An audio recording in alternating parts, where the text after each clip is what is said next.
ሰላም እንዴት አላችሁ? ዛሬ በአዲስ አበባ ውስጥ ዘመናዊ ቤት ለሽያጭ ቀርቧል። እሱን ይዤላችሁ መጥቻለሁ። በተጨማሪም በቅናሽ ዋጋ በአዲስ አበባ ውስጥ ያለ የት አካባቢ እንደምትገዙ እሱንም አካባቢያቸውና የቤት አይነቶችን ነግራችኋለሁ።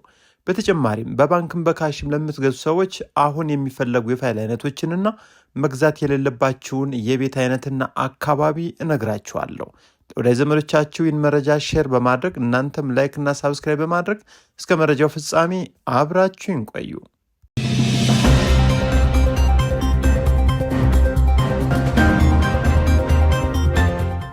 ጤና ይስጥልን እንደምን አላችሁ ውድ አድማጭ ተመልካቾቻችን፣ ዛሬ ይህን ቤት ለሽያጭ ይዤላችሁ መጥቻለሁ። ከአሁን በፊት ታውቁታላችሁ በእርግጥ ነገር ግን አልተሸጠም። ዋጋውም አሁን ማስተካከያ ተደርጎለት ለሽያጭ ቀርቦ ነው የሚገኘው። 250 ካሬ ሜትር ጠቅላላ ካርታ ላይ ያለው ስፋቱ ነው። ዲጂታል ካርታ ነው። የሚገኝበት አካባቢ ኮምፓውንድ ውስጥ ምርጥ የመኖሪያ መንደር ሲሆን ግቢው 3 እና 4 መኪኖችን ማቆም ይችላል። ወደ ዋና ቤቱ ገባን። ዋና ቤቱ ላይ ስንገባ እንግዲህ በቅድሚያ የምናየው የቤቱን ትልቁን ሳሎን ነው። ይህ የምታዩት እንግዲህ ሳሎን ነው። ጥሩ የተፈጥሮ ብርሃን እንዲሁም ላይቲንግ ሲስተሞችን በሚገባ ዘመናዊ እቃዎችን ተጠቅሞ ነው የሰራው። የሴራሚክ ስራው፣ የቤቱ ከፍታ እያንዳንዱ በጣም ቆንጆ በቪላ ደረጃ እስካሁን ያልተለመደ አይነት አሰራር ነው። ትክክለኛ ቤት ፈላጊ ነን ካላችሁ እንግዲህ ይህን ቤት አያምልጣችሁ ነው። ሌላ ምንም አንልም። ቆንጆ ቤት ነው። ምርጥ ሳይት ነው። የሚገኘው በአዲስ አበባ ውስጥ ሰሚት ፍርድ ቤቱ አካባቢ ይገኛል። ስለዚህ ይህን ቤት በውስጡ ቆንጆ ቆንጆ መኝታ ክፍሎችን ይዟል። የሚያስፈልጉ ነገሮች ሁሉ የተሟሉለት ነው። እንግዲህ እናንተ ጋር የሚጠበቀው መቶ ማየት፣ መደራደር፣ ዋጋ መስጠት ነው። ፋይሉንም ማጣራት ነው። ነገር ግን እናንተ ይህ ቤት ይሆናችኋል ብለን የምናስበው መታችሁ ስታዩት ብቻ ነው። እዚህ ላይ እንግዲህ እንደምታዩት ብዙ ያን ያክል አጥጋቢ ላይሆን ይችላል። የቀረጻ ችግር፣ አንዳንድ ነገሮች ሊኖር ይችላሉ።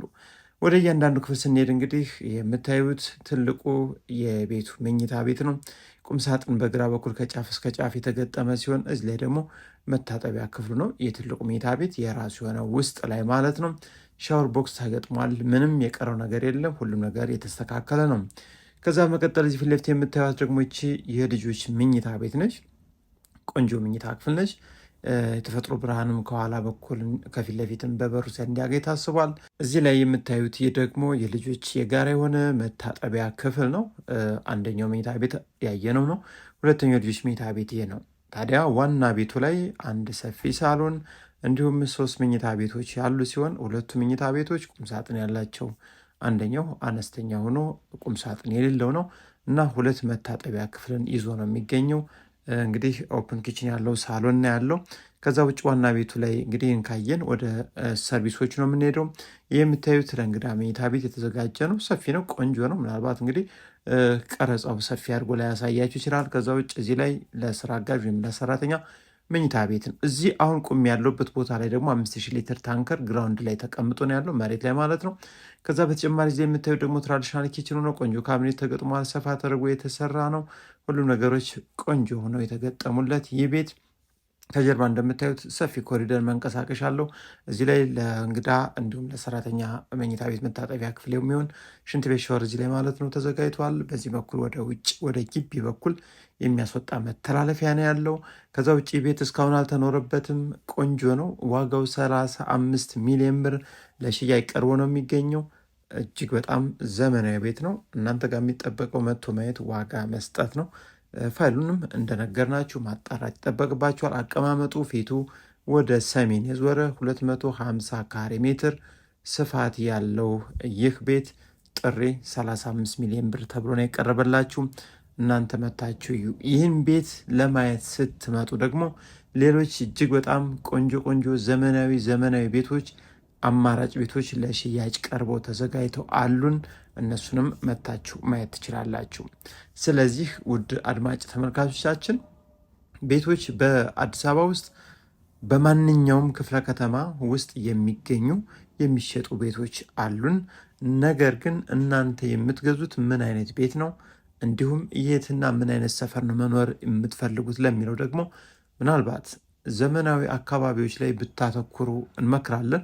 እሱ ደግሞ በለቡ፣ በላፍቶ፣ በአያት፣ በሰሚት እንዲሁም በመገናኛና በብስራተ ገብርኤል አካባቢ እጅግ በጣም ጥሩ ጥሩ ቤቶች ለሽያጭ ወጥተው ይገኛሉ። እናንተ ግን አሁን መግዛት ያለባችሁ ዲጂታል ካርታ የሆነ ነው።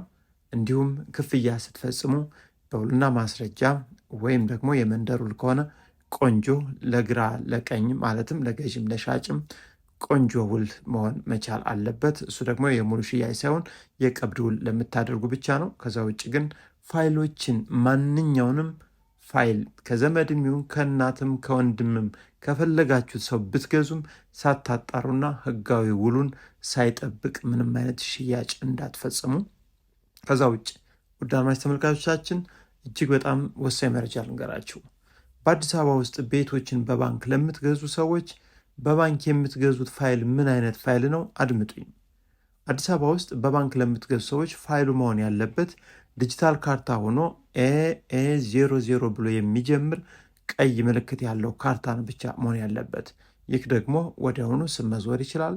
ስም ካልዞረ ደግሞ በባንክ ለምትገዙ ሰዎች ስም ካልዞረ ብሩ ስለማይለቀቅላችሁ ሌሎች ዲጂታል ካርታ ያልሆኑ ካርታዎችን ወይም ቤቶችን ብትገዙ ስም መዞር አይችልም።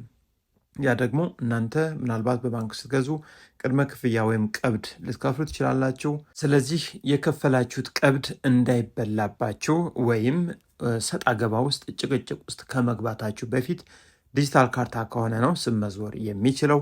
ከዛ ውጭ በለሚ ኩራ ክፍለ ከተማ ውስጥ በአብዛኛው መግዛት ለምትፈልጉ ሰዎች በካሽ ለምትገዙ ይቻላል።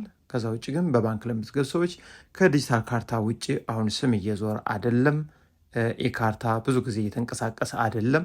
ጥንቃቄ እንድታደርጉ። ከዛ ውጭ በለቡ በላፍቶ በአማካኝ እጅግ በጣም በጥሩ ዋጋ የተለያዩ የቤት አይነት አማራጮች በባንክ ለምትገዙ ሰዎችም በአጭር ጊዜ ውስጥ ባነሰ እጅግ በጣም በአጭር ጊዜ ውስጥ በሳምንት ባላነሰ ጊዜ ውስጥ ስማቸውን አዙራችሁ በባንክ ለምትገዙ ማለት ነው ይለቀቅላችኋል፣ ትችላላችሁ። ቤቶችንም በተመጣጣኝ ዋጋ እጅግ በጣም ለከተማ ቅርብ ከሚባሉት አካባቢ በርካታ ቤቶች እጃችን ላይ ይገኛሉ። እየመጣችሁ ማየት ትችላላችሁ። ከዛ ውጭ ሌላ የቤት አማራጭ የምነግራችሁ ምናልባት አፓርትመንት ቤት ለምትገዙ ሰዎች ሙሉ ክፍያ ከፍላችሁ ቤቱን የማትረከቡት ካልሆነ በቅድመ ክፍያ ወይም የሚያክል በሚባል ገና እየተገነባ ያለ ቤት የምትገዙ ሰዎች ምናልባት ቤቶችን በቅናሽ ዋጋ ማግኘት የምትችሉበት አካባቢ አለ። እሱን ልንገራችሁ። በአዲስ አበባ ክልል ውስጥ ያለ በአቃቂ ቃሊቲ ክፍለ ከተማ ውስጥ ዓለም ባንክ አካባቢ በፎቅ ደረጃ በ72 ካሬ በ94 ካሬ እንዲሁም ሌሎች በቪላ ደረጃም በቅናሽ ዋጋ ለሽያጭ ቀርበው ብዙ ቤቶች ይገኛሉ። እነሱን እየመጣችሁ ማየት ትችላላችሁ። ከዛ ውጭ በለቡ ኃይሌ ጋርመንት አካባቢ ከነሱ ከቃሊቲ ቀጥሎ ማለት ነው በቅናሽ ዋጋ የምታገኙበት አንደኛው አካባቢ ነው። ቅድመ ክፍያ ከፍላችሁ በሂደት ቤት እንረከባለን ከምትሉ አፓርትመንት ባለ 3 መኝታ ቤት የምትገዙ ከሆነ ባለ 2 አሊያም ባለ 1 መኝታ ቤት ወዲያውኑ ተረክባችሁ ማከራየት ወዲያውኑ ተረክባችሁ ራሳችሁ መግዛት የምትችሉበትን የቤት አይነት ግዙ እንጂ ባልተገነባ ቤት ላይ እንግዲህ በርካቶች እጅግ በጣም ውዝግብ ውስጥ ቤትን መረከብ አልችል ብለው ጣጣ ውስጥ የገቡ በርካታ ኢትዮጵያውያን አሉ። ለማንኛውም ትክክለኛ ቤት ፈላጊ ከሆናችሁ ብቻ በውጭም በሀገር ውስጥም ያላችሁ በትክክል የምትገዙ ከሆነ እኛ ጋር ደውሉ። ማንኛውም ቤት እናቀርብላችኋለን። ቤት የማትገዙ መረጃዎችን መስማት የምትፈልጉ ካላችሁ አትደውሉ። ባላችሁበት ናችሁ ሙሉ መረጃውን እናደርሳችኋለን። ስለዚህ ውድ አድማጭ ተመልካቾቻችን ቤት በትክክል የምትገዙ ካላችሁ አሁኑኑ ቤቶችን ገዛ አድርጉ። የብር የመግዛት አቅሙ ወደፊት ምን ሊሆን እንደሚችል አናቅም። ነገር ግን ቤቶችን በቅናሽም አሁኑኑ ብታገኙ ይመረጣል። ከዚህ የተሻለ የቤት መግዣ ሰዓት የለም። ለዛሬ ያቀረብኩላችሁ የቤት መረጃ ይመስላል። ትክክለኛ ወሳኝ ገዥ ሆናችሁ ብቻ እየደወላችሁ ነው። ሰላም ሁኑ።